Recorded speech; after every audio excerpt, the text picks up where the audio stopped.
Right, in this video, we're going to be going through key exercises and a little bit of information in regards to snapping hips. So if you've got pain or clicking, snapping type symptoms at the front of the hip, this video, we're going to go through all the things that you need to know in regards to how to manage it.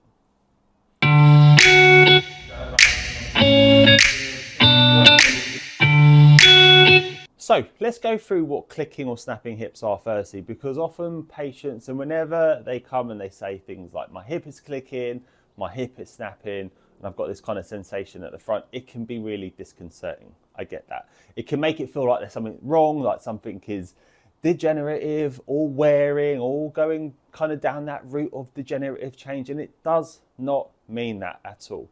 It's really important to consider the fact that people have hips that click, and that doesn't mean anything at all. It is often benign. It often doesn't mean anything is wrong or damaged or anything for you to be concerned about. Have a think now, if you're watching this, all the other joints in your bodies that you feel maybe click or clunk, whether it's your shoulder, whether it's your back, whether it's your knees or ankles, things click. It doesn't always mean that it's something bad or anything to worry about. And it certainly doesn't mean that it's a sign of things wearing away.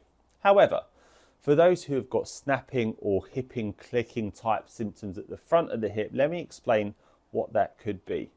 Now, often this is referred to medically as coxa saltans or internal snapping of the hip. And the thing that is snapping is the structure called the iliopsoas tendon. And iliotibial is one of the primary strong hip flexors. Hip flexion being this, where I'm bringing my knee up to my chest. Now that flicking or that snapping sensation could be contributing towards where the symptoms are there, and often as a result of it flicking over either a bony prominence, which makes up the majority, so like just a normal bony landmark that it's flicking over. Sometimes you can have the muscles of the tendon flicking over one another, so bifurcation of the tendon, you can have that flicking over one another. And there are also other factors that could be contributing it that are coming from the hip joint.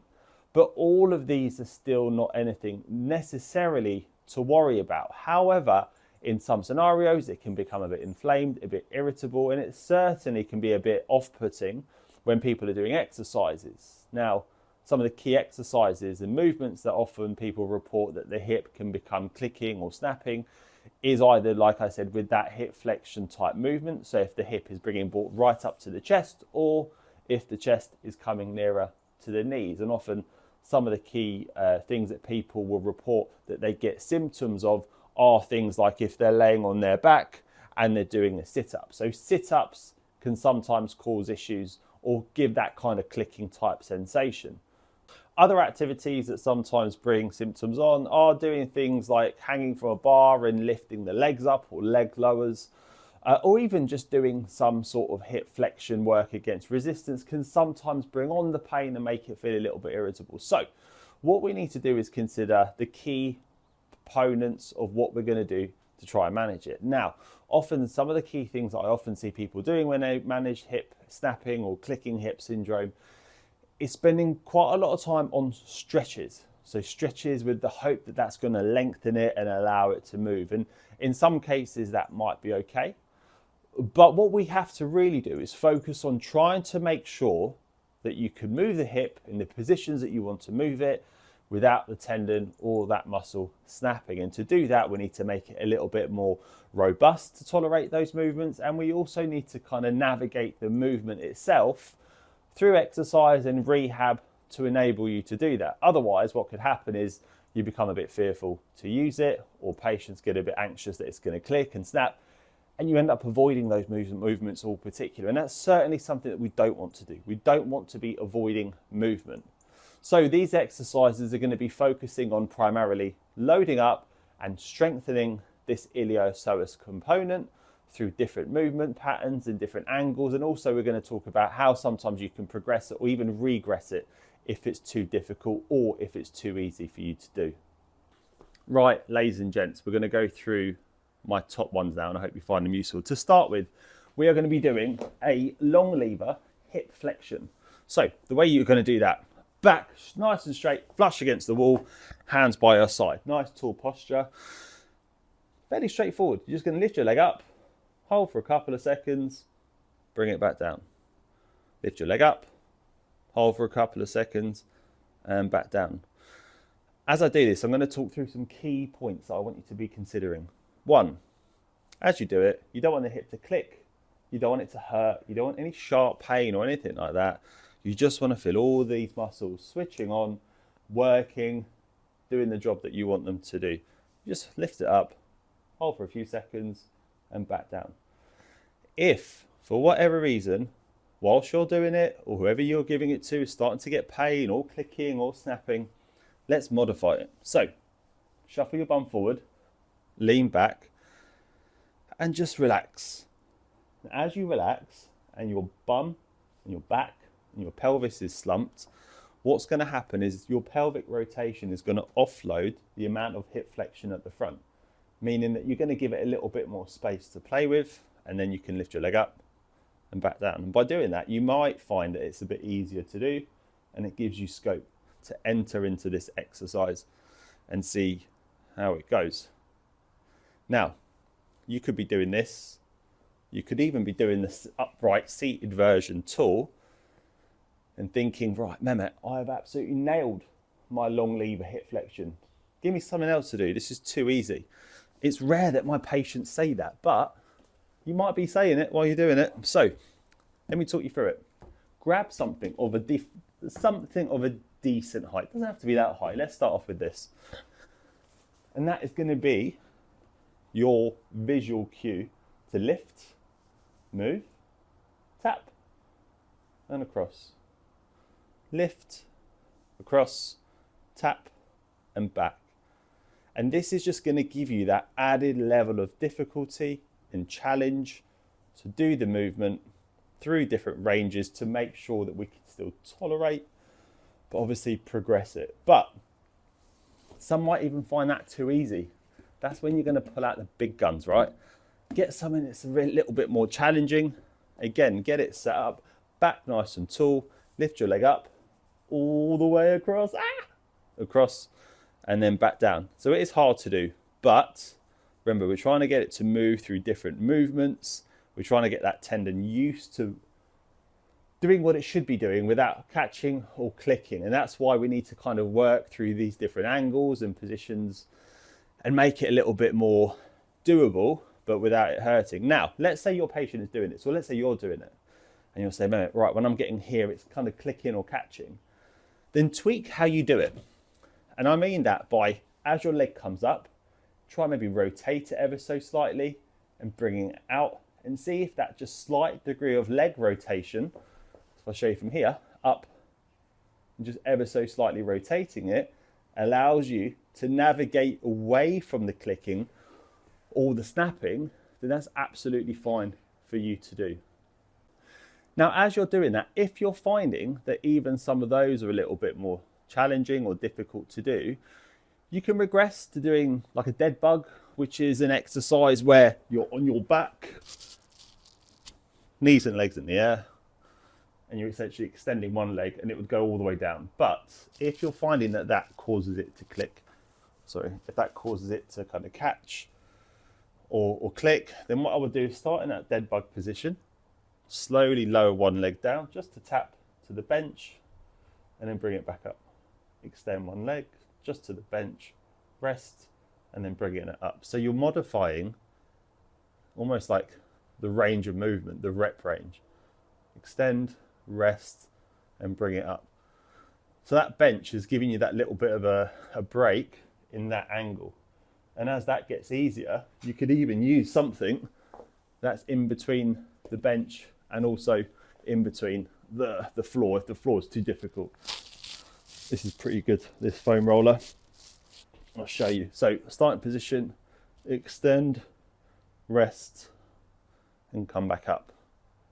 Extend, rest, and come back up. And I'm just hopeful that that foam roller hasn't rolled away, but you know what I mean. You would do that with something that's a little bit in between the height of the bench and the floor. However, let's say this is all too easy. Let's say you're doing this long lever hip flexion, chef's kiss, you've nailed it. Let's say you've done the progression and you're thinking, this is just too easy for me. I need something with a little bit more meat to get my teeth into. rest assured I am here. Don't worry. Look, grab a band, pop it between the balls of your feet, just like I have done there, okay? So the way we're going to do this is in 2 phases. First phase, legs up, shoulder width apart, extend one leg straight to the floor and hold this leg, opposite leg, for 2 seconds and bring it back up. So extend, lower to the floor, pause and bring it up. If I just do that side on so you can see, legs up 90 degrees, extend to the floor and back up. If that's too difficult, you could extend and rest. So we're almost like merging the first exercise that we did with the rest, but now with the band. But if that's too easy, then you would just go straight to the floor, extend straight to the floor, pause, 1, 2, and back up. Now, like I've said with the other ones, it is vital and really, really important that you don't have acute pain or catching or anything that's going to elicit symptoms. This isn't what this is about. But you do want to feel these things working. You do want to do the exercises and feel it in the right place. But it's not conducive to rehab if it's snapping, clicking, or kind of making it hurt too much. So you have to navigate around it. Do it in a way where you can find the movement that is a progression, but not too painful. And often it comes down to just modifying heights, angles, and positions like I've just demonstrated. However, let's say that one's a bit too easy. The pièce de la résistance is this one. One of my favorite exercises, this actually. So, heels on the bench. Drive your bum up and then do the exercise. So you're actually doing a hamstring bridge with the hip flexion resisted, and you're working everything in conjunction. So drive your heels down, up, hip flexion, back, opposite hip flexion, back, and then drop your bum down. I'll show you that again. So bum up, flexion, hold, flexion, hold, and down. When you're doing these ones, aim for a rep range of about 500 to 550. I'm joking. You find the rep range that suits you. But you want it to be challenging. I'm joking when I'm saying 500, I'm being facetious. But find something that suits you. 6, 7, 8, whatever it might be. But just enough so you can do it, feel it, but it doesn't make it too unrealistic for you. Right. This one's, I don't know if you'll like this one, but it is quite tough. But I love this exercise. So look, mountain climbers, I think, can be such a great tool to use within lower limb rehab. And there's so many variations to it. I'm going to show you this slider variation because not only does it allow us to work the hip into flexion, it allows you to deviate your angles and positions suitable to what you need to do. Because if the direct kind of, if I go into a mountain climber position like this and kind of just lift my hip up, some might find that that's a bit too irritable. If I do this at a bit of an angle so you can see from here, that direct hip flexion might be too provocative. But remember, we don't want to avoid movements. So what we could do is use this position to maybe come around or deviate or modify it slightly. Now the use of these sliders are the key. Now obviously this is just like a bit of a non-friction mat. What this is going to do is add that layer of stability as well, because we're going to have to fix our foot to the mat, to the pads. I'll show you. So, starting position, 1 foot on each, up into a plank and just drive up and alternate to the other side. And as you're doing this, if you're finding that this is too difficult or painful, you can deviate out to the side and add that kind of slight degree of hip external rotation as you do it.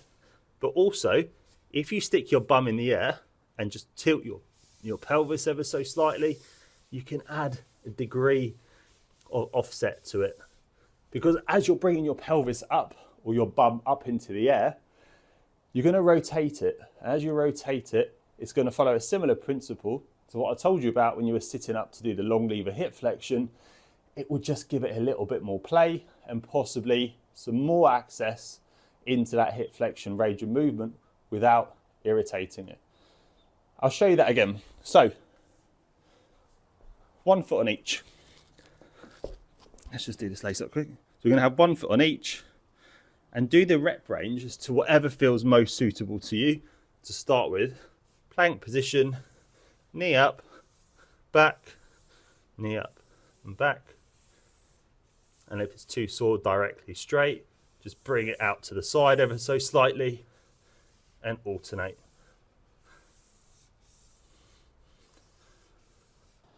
Right, over to you. Let me know how you felt. Did you enjoy it? Comment below. What other videos like this you want to see? Let me know in the comments. And also, remember, it's a new channel. Thumbs up, subscribe. I would really appreciate it. And we've got other rehab videos like this on the channel.